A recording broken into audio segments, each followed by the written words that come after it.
Police, আমি বড় ওনাদের দিকে তাকালে আমার মায়া লাগে।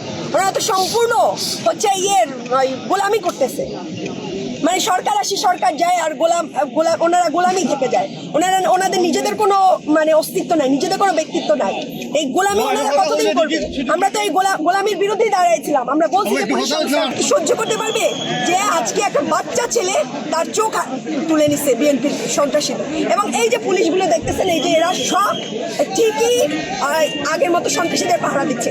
আমরা যাবো, নাহিদ ইসলাম বলছেন যে আমরা 5 জন যাবো, 5 জন গিয়ে মামলাটা করে আসবো, মামলা করে আমরা শান্তিপূর্ণভাবে চলে আসবো। ওনারা মামলা পর্যন্ত করতে দেবে না। 24 ঘন্টা অতিবাহিত হয়ে গেছে, এখন পর্যন্ত এই যে ভিডিওতে দেখা যাচ্ছে, ছবিতে দেখা যাচ্ছে ছাত্রদল লেখা গেঞ্জি পরে তারা হামলা করছে, তাদেরকে গ্রেফতার করতে পারছে। মানে এটা কি প্রশাসন? তাহলে আমি জানি বাংলাদেশ পুলিশের সেই সক্ষমতা আছে যে ওনারা চাইলে 24 ঘন্টা না, ওনারা চাইলে 2 ঘন্টার মধ্যে গ্রেফতার করতে পারে, ইচ্ছা করে করছে না।